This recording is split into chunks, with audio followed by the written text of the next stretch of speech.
지난주 금요일에 있었던 조희대 대법원장이 소집한 이 전국 법원장 그 회의에서 나온 결론과 거의 비슷한 얘기를 좀 하고 있습니다. 굉장히 좀 국민 생활에 심각한 피해를 끼칠 수 있는 그런 법안들이 지금 민주당에서 추진되고 있다 그랬는데요. 오늘 전국 법원장 회의 결과 조금 전에 나왔는데 강대규 변호사와 함께 자세히 알아보도록 하겠습니다. 변호사님 어서 오십시오. 네, 안녕하십니까, 강대규입니다. 예, 네. 전국 법관 회의, 사실 법관 회의는 약간 저는 이제 제 편견일 수도 있겠지만 약간 좌파 아닌가 하는 그런 생각을 좀 갖고 있었는데 오늘 결론 나온 내용 보니까 뭐 단호하더라고요. 내란 전담 재판부는 위헌이다. 예. 일단은 법관 회의의 가장 큰 포인트는 내란이라는 단어를 안 썼습니다. 비상계엄 전담 재판부라는 단어를 썼어요. 그러니까 사법부의 입에서, 판사님들 입에서 내란이라는 말이 나오면 국민들이 보기에 아, 이게 진짜 내란이구나 라고 할까봐 무죄 추정의 원칙을 법관들은, 판사들은 지켜야 되기 때문에 아직 내란인지 아닌지 모른다는 거죠. 그래서 지금 뭐 각자의 많은 그 언론에서 내란 전담 재판부라는 따옴표를 썼는데 정확히 법관 대표회에서 쓴 용어는 비상계엄 전담 재판부입니다. 지금 이 비상계엄에 대해서 헌법재판소에서는 위헌적인 행위라고 판단을 했어요. 그래서 윤석열 대통령을 탄핵하지 않았습니까? 그리고 나서 지금 뭐 특검이 돌아가면서 형법 재판이 진행되는 게 형법에서 규정한 내란이라는 죄로 재판이 진행되는 건 맞는데 이 내란이라는 거는 국헌 문란의 목적이 있어야 됩니다. 어떠한 계엄을 하면서 국헌을 문란한 목적, 또 국민에게 피해 이런 게 있어야 되는데 그런 걸 지금 재판을 하고 있잖아요. 여기에 대해서 만약에 법관대표회의가 이 내란 전담 재판부라는 용어를 쓰게 되면 이게 뭐 정신용어도 아니고 그런 용어를 쓰게 되면 정말로 내란을 심판하는 재판부구나라고 보여질까봐 일단은 법원장들은 계엄 재판부, 비상계엄 재판부라는 말을 쓴 거예요. 용어적으로 봤을 때 굉장히 가치 중립적인 접근을 한 것이고 이게 민주당 입장에서 보면 또 판사들이 보수구나, 이 여기 참석한 판사들 다 그냥 싸그리 개혁해야 된다고 말을 하겠죠. 근데 어쨌든 용어 자체가 법관 대표 회의에서 굉장히 정제돼서 나왔다. 그러니까 내란이 아니다. 조선일보에서는 내란 전담 재판부 이렇게 얘기를 했는데 이게 정확한 거는 이제 기자들이 막 속보를 쓰다 보니까 그러니까 내란 전담 재판부라고 썼지만은 이 판사들조차, 그냥 일선 판사들조차 내란 전담 재판부라고 안 하고 계엄 재판부라고. 네, 맞습니다. 내란 전담 재판부가 이제 민주당에서 하도 다수당이 떠들어대니까 일부 언론사에서 국민들 그 이해하기 쉽도록 저런 용어를 썼는데 이 용어라는 거는 말하는 것 그대로 써줘야 돼요. 그래야지 화자의 의도가 담겨져 있거든요. 전국 법관대표 회의의 의도는 일단은 내란이란 단어를 안 쓰겠다. 비상계엄은 했으니까 거기에 대한 헌법재판소의 판단이 있었으니까 비상계엄 그 전담 재판부를 말을 쓴 거고요. 오늘 전국 법관대표회의에서 나온 얘기는 크게 두 가지라고 할 수가 있습니다. 첫 번째가 그 비상계엄 전담 재판부와 법 왜곡죄 두 가지입니다. 이것이 두 가지가 너무나 큰 위헌성을 띠고 있고 또 재판의 독립성을 침해할 가능성이 굉장히 높다라는 것으로서 엄중하게 다시 한번 검토해라라고 일침을 가한 게 첫 번째가 있고요.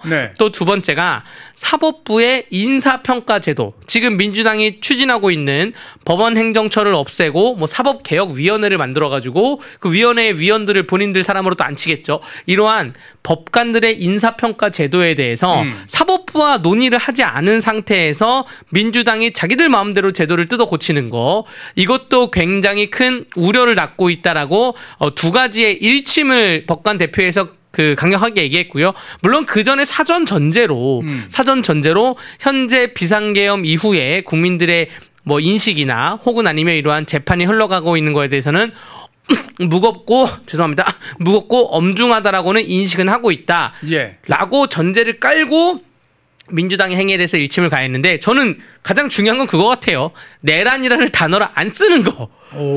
이거 사법부에서 내란이라는 단어를 안 썼습니다. 그렇기 때문에 자, 이제 내일 언론사를 봐야 돼요. 각 그 방송사나 신문사가 과연 이 법관분들이 쓴 표현 그대로 실어주는 것이냐, 아니면 그 일부 언론사들은 내란 계속 쓰겠죠. 이렇게 쓸 것이냐. 근데 이제 용어 자체를 용어 싸움에서 내란 재판부로 갈 게 아니라 비상계엄 재판으로 가는 것이죠. 그렇게 비상계엄을 했을 때 이게 전시기타 이해에 준하는 사유였냐, 그러네요, 그게 국헌 목적 가느냐. 요게 이제 법관 대표회의에서 선을 좀 긋고 간 것 같습니다. 저희 기사도 지금 내란 재판부로 돼 있는데 네. 저희 기사부터 좀 빨리 계엄 재판부로 좀 바꿔야 되겠다. 그런 생각이 드네요. 여기서 좀 다르게 또 약간 다른 결로 하나 말씀드리자면 네. 전국 법관 대표 회의잖아요. 지금 어떠한 그 검사님께서 부부장 검사가 검사 인트라넷에 글을 올렸는데 전국 검사 대표회의도 하자.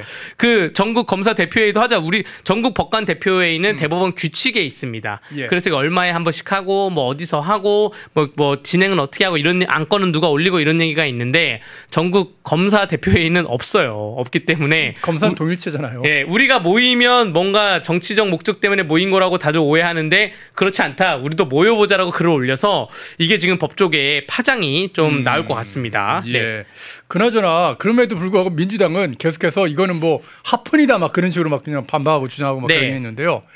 근데 이게 저는 이 부분은 좀 해설 좀 들어보려고요. 네. 이게 위헌인 내란 전담 재판부가 위헌인 이유가 대한민국 헌법 101조 위반이라고 그러던데 이거 좀 해설 좀 부탁드릴게요. 그 사법권은 그 법관으로 구성된 법원에 속하고 법관의 작용은 변론을 전하고 여기 이제 101조에서 이제 102조, 3조부터 107조까지 언저리에 그 법원에 대해서 운영하는 헌법적인 대원칙이 적혀져 있습니다. 거기에 판사는 대법원장이 인사권을 갖고 있도록 되어 있어요.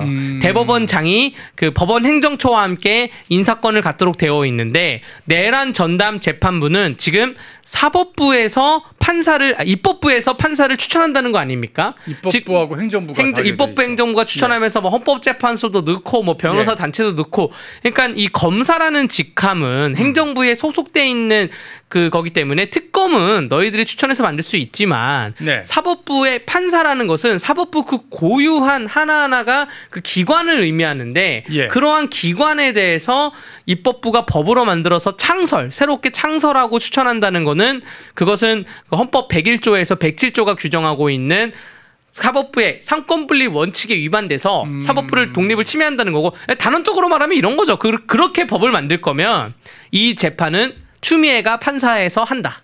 뭐 이 재판은 박범계가 다시 판사에서 한다. 이렇게 가능한 거예요. 여러분 그렇기 때문에 사법부에서는 굉장히 이거는 굉장한 위헌이다. 위헌성이 갖고 있다라고 생각을 하는 거고 좀 특이한 골자가 뭐냐면 법률적 체계를 지금 민주당에서 만든 사람들이 전혀 이해를 못하는 게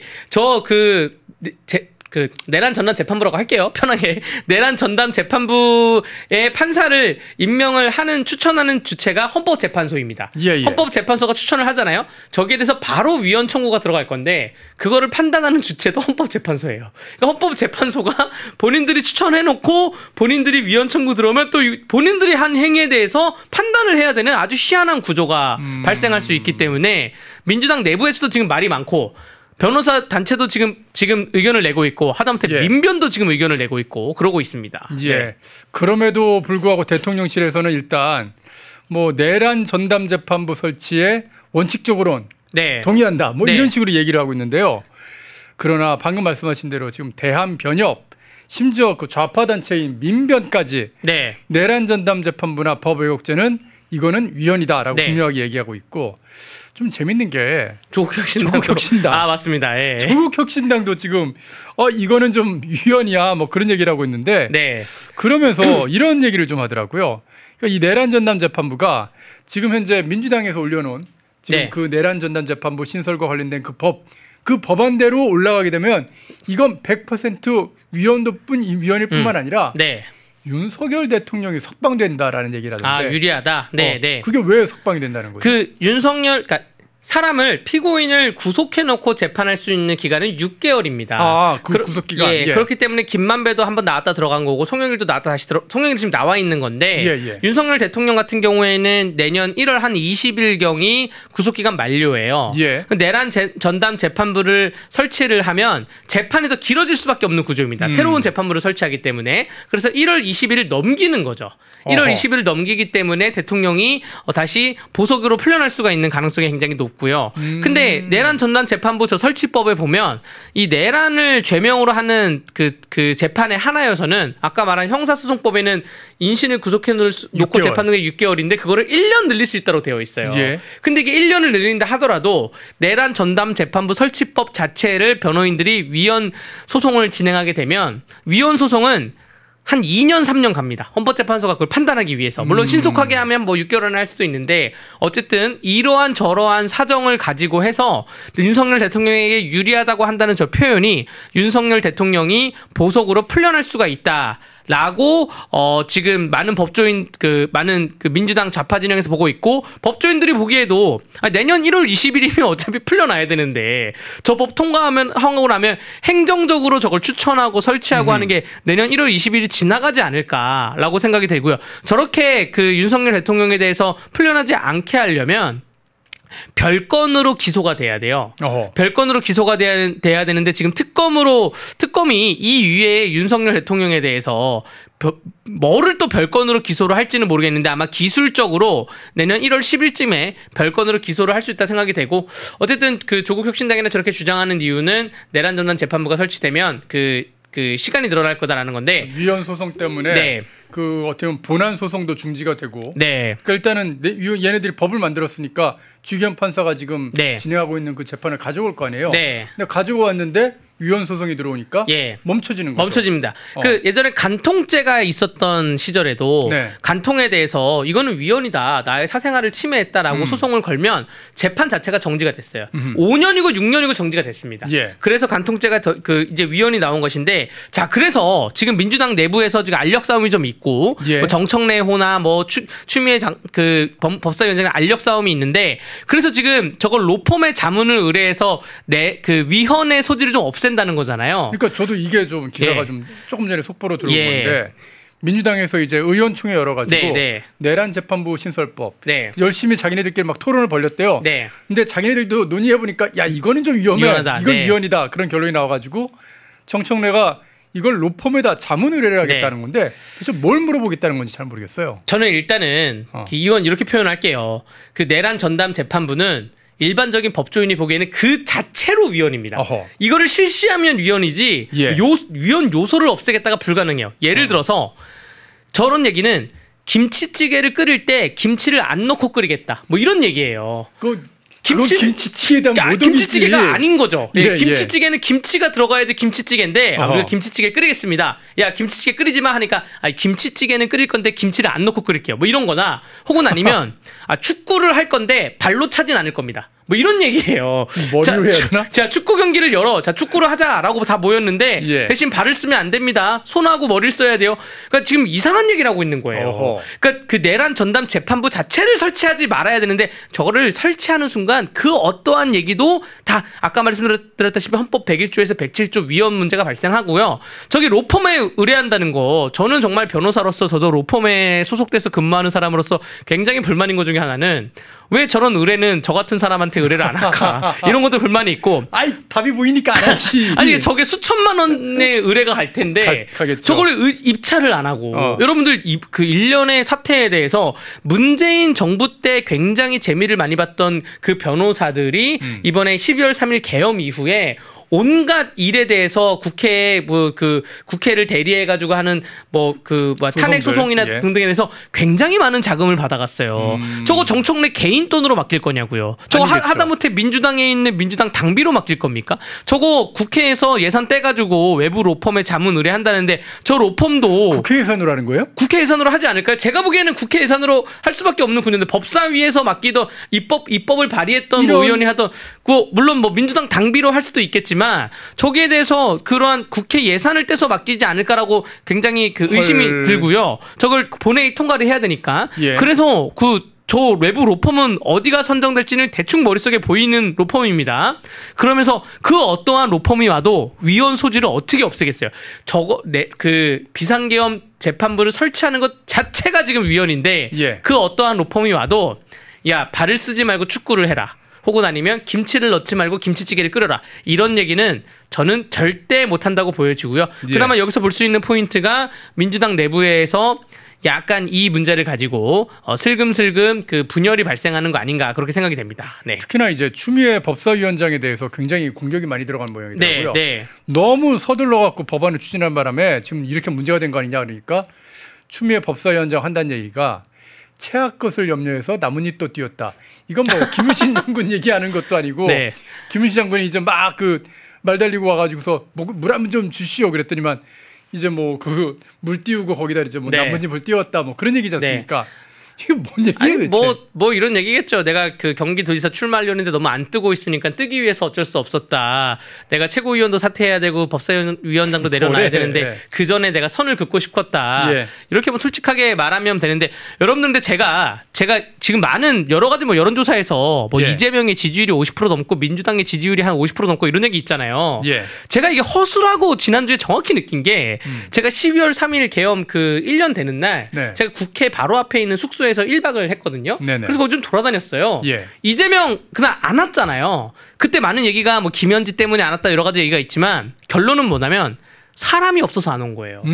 사람이 없어서 계엄 1주년이라 그래서 뭐 예산 놓고 뭐 무슨 뭐 가수 부르고 막 온갖 거 했는데 그 앞에 국회 앞에 사람이 없었어요. 사람이. 아니 차량 엄청나게 막혔는데. 그러니까 차량 통제 놓은 거죠. 대통령이 온다니까 통제만 잔뜩 해놨고 결국 대통령이 안 왔는데 저도 사람이 엄청 많이 올 줄 알고 그러니까 국회의사당 역 좌우부터 시작해서 서강대교까지 막 국회를 삥 둘릴 줄 알았는데 사람이 없었어요. 사람이 없었고 누가 있었냐? 자 거기에 온 사람들은 뭐 민노총도 있고 여러 가지 뭐 장애인단체도 있고 하는데 거기에 집회 오는 사람들은 계엄이 아니더라도 대충 이때쯤 되면 집회하는 분들만 온 거예요. 여러분들 보통은 일반 시민은 없었다. 없었어요. 예전에 저희가 일반 시민들이 참여한 우리 광화문 집회도 그렇고 혹은 이명박 정부 때 뭐 촛불 집회도 그렇고 항공샷 나오고 막 그러지 않습니까? 이번에 그런 사진이 안 나온 게 사람이 없었다니까요. 제가 지금 너무나 처음에 그래서 나중에 든 생각이 이래서 대통령 안 왔네. 대통령이 왔는데 횡하게 막 머리 빠진 것처럼 횡하게 듬성듬성 있으면 안 되니까 대통령이 좀 그래서 안 왔다고 생각이 되고요. 이게 뭘 반증하냐? 지금 지지율 전화를 받으신 분들이 있겠지만 뭐 보수 우파 측에서는 이제 안 받는 분들이 많고 이게 좀 허수가 아닌가. 아니 저 정도 지지율이 나왔으면 거기가 꽉 차야 되는데 그런 생각이 좀 들었습니다. 네. 제가 약간 다른 얘기를 결이 다른 얘기를 좀 했습니다. 아니 저희 펜앤마이크가 그때는 이제 우파 집회 우리 청년들 집회를 중계 방송을 했는데 거기는 사람들이 꽤 왔더라고요. 꽤 왔죠. 그래서 아유 청년들 고생한다. 저쪽에 뭐 인원이 많은가 보다. 그래서 이렇게 맞불 집회로 청년들이 많이 모였구나. 그렇게 생각했는데 생각보다 사람이 없었다. 안 왔어요. 도로를 다 비워놨 국회 바로 앞에 있는 도로를 다 비워놨는데 띄워놨거든요. 청년들 그 앞에 보수 집회 저쪽 뭐 파란 집회 나눴는데 그 가운데가 텅 비있고 사람이 없었습니다. 네. 아 그렇군요. 네. 저희가 그런 사진을 황공 촬영을 좀 했어야 되는데 그걸 못했습니다. 대통령이 이재명이 그래서 안 온 거예요. 그렇군요. 다음번에 저희도 좀 더 저쪽 집회도 좀 촬영을 좀 하도록 그렇게 한번 해보겠습니다. 자, 그나저나 참 얘네들이 추진하고 있는 이 뭐 댓글창에서는 계엄 재판이라고 이렇게 좀 말씀을 좀 해달라고 그러시는데 계엄 전담 재판부든 뭐 법 왜곡죄든 이게 대한민국의 사법 시스템을 다 붕괴시키는 그런 법안들이 아니겠습니까? 지금 대한민국의 사법 시스템을 붕괴시키는 것뿐만 아니라 대한민국의 안보를 붕괴시키는 법안도 지금 또 추진하고 있어서 문제인데 바로 이 국가보안법 폐지입니다. 저는 국가보안법 폐지 뭐 진짜 또 조금 시간만 지나면 항상 얘기하거든요. 지금 도대체 이 폐지법은 나눴다가 이거를 뭐 헌재에다가 뭐 위헌 그런 거 신청했다가 다 기각되고 이게 도대체 몇 번째인지 모르겠습니다. 맞습니다. 왜들 이렇게 욕에 목숨 거는 거예요? 작년 계엄하기 직전에도 윤석열 대통령께서 한 발언 중에 국가보안법을 폐지하려는 세력들이 있다라고 해서 그때 뭐 댓글이 뭐 그런 사람이 어딨냐 뭐 이런 댓글도 많이 달리고 했는데 결국 실체화가 됐고요. 국가보안법을 폐지해야지 그 다음 수순이 북한을 찬양하면 더 칭찬해주는 그러한 수순 이렇게 단계별로 갖고 있기 때문에 북한을 뭐 칭송하고 김정은에 대해서 박수치고 하기 전에 국가보안법을 폐지해야 본인들이 좀 더 자유롭고 또 북한에 대해서 좀 더 자유롭게 왕래 왔다 갔다 거리고 하기 때문에 저 폐지한다 보여지고요. 저는 국민의힘에서 저거를 마냥 반대할 게 아니라 역공격 법안을 만들어야 돼요. 어떻게요? 뭘 만드냐면 국가보안법 전력이 있는 전과자들은 선출직 공무원을 못한다 라고 내야 돼요. 제가 뭐 다른 거는 다 양보할게요. 예를 들어서 국회의원들 중에 뭐 공직선거법 위반도 있고 뭐 사기범도 있고 음주운전도 있잖아요. 대통령도 음주운전도 있는데 그것도 위헌이라고 할 것 같은데. 그렇죠. 공무단인권 위반입니다. 위헌이라 할 수가 있는데 이거는 헌법 37조 2항에 보면 네. 공공복리, 국가안보, 질서 유지를 위해서 국민의 기본권을 그러니까 공무단인권은 예. 법으로서 제한될 수 있다라고 되어 있어요. 아, 그럼 법으로 제한할 수 있습니까? 그렇죠. 공직선거법으로 거기에 피선거권 박탈에 뭐 예를 들어서 뭐 제한하려면 최근 20년간 국가보안법 저촉된 사람 혹은 최근 10년간 국가보안법 저촉된 사람 이걸 먹혀야지. 여러분들 저게 폐지되고 지금 간첩들 중에 막 6년 7년 나온 사람들 있죠. 최근에 네네. 그 경기동부 연합 그 사람들 만약에 이재명 정부에서 만약에 사면복권 해줘요. 내년 총선 진보당으로 바로 출마할 수 있는 거예요. 그러다가 당선이 될 수가 있는 거예요. 물론 지금 국회 안에도 국가보안법 그 위반자들이 있습니다. 아니 지금 다 국회의원들 하고 있잖아요. 있잖아요. 예. 예. 제가 진짜 100번 양보해서 음주운전까지 그래 뭐 그렇다 치는데 적어도 국가보안법 위반인 사람 그 국가의 존립장치를 흔든 사람은 선출직 되면 안 되죠. 국회의원 플러스 시장, 군수, 시의원, 도의원, 군의원 이런 건 되면 안 되죠. 저는 그렇게 생각합니다. 그래서 국민의힘에서 이거 공격해야지 왜 저거를 바라만 보고 아무것도 안 하고 지금 왜 그렇게 있습니까? 그냥 법안 한 줄 누가 용기 있는 의원님들이 하나 내고 그 최고위원회에서 얘기한 다음에 국가보안법 폐지 우리는 역으로 가겠다. 국가보안법 전과자들은 지방선거, 총선, 대선 출마 못해. 적어도 최근 15년간 전과했으면 출마 못해. 이렇게 가야죠. 이게 너무 저걸 바라만 보고 있으면 다수당이기 때문에 저게 폐지될 수밖에 없고 그 다음 수순이 너무 눈에 보이기 때문에 예. 조금 더 국민들에게 그 이해를 시킬 공격이 좀 필요하다 말씀을 드립니다. 네. 우리 댓글창에서는 야 이거 좋은 방안이다 그런 말씀 해주시고 찬성해주고 계신데요. 시민들이 훨씬 더 똑똑한 건 좀 있는 것 같습니다. 우리 네. 시민들이 지금 다 들고 일어나가지고 국가보안법 폐지가 무슨 소리야? 폐지에 반대를 할 거야 하면서 반대 청원이 올라왔는데 뭐 순식간에 10만 명 넘어가더라고요. 네, 네. 지금 국가보안법이 사건이 한 뭐 최근 뭐 10년 전 있고 20년 전 있고 나눠 보다 보면 예. 옛날처럼 뭐 그렇게 김정은 얘기하면 뭐 김정은에 대해서 뭐 재밌다 웃기다 얘기하면 그 찬양고 문자로 처벌받고 그러지 않습니다. 아니 국가보안법 예. 있던 시절에도 남북교류 다 했잖아요. 다 했습니다. 남북교류 협력법이 있죠. 다 예. 했는데 지금은 정말로 북한의 지령을 받아가지고 정말 우리의 보안 정보를 갖고 가던가 혹은 아니면 그 남한에 대해서 그러니까 우리나라에 대해서 어떠한 그 지령을 내려가지고 그 집회를 열던가 이런 사람들을 처벌을 하거든요. 그렇기 때문에 국가보안법이 지금 남아 있어도 국가보안법으로 처벌될 정도의 사람은 거의 없다고. 진짜 처벌되면 진짜 간첩인 거예요. 그러면 간첩법으로 다 처벌해버리지 않습니까? 그렇죠. 예. 그 간첩법 얘기를 잠깐 또 저 국가보안법 폐지 그 청원 여러분 해주시고 간첩법 얘기 잠깐 하자면 예. 자 간첩법 지금 그 추미애 법사위원장이 좀 오묘하게 올렸더라고요. 자 간첩법이 형법 98조에서 적국을 외국으로 바꾸는 게 간첩법이고 예.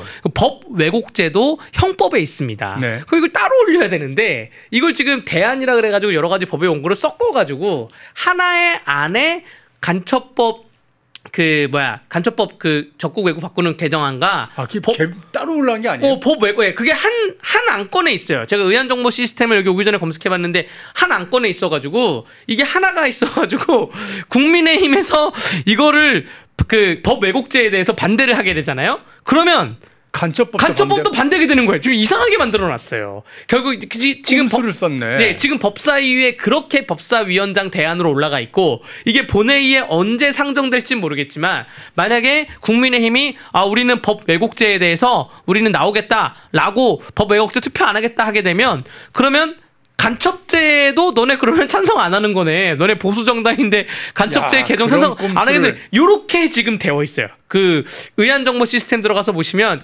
법사위원장 대안안이 이렇게 만들어져 있습니다. 그래서 이런 꼼수가 이제 그 옛날에도 몇 번 그 민주당이 쓴 꼼수인데 좀 희한하게 됐습니다. 가서 그럼 난 간첩죄에 대해서는 찬성하되 법 왜곡죄는 반대하겠다 이렇게 못하게 되어 있어요.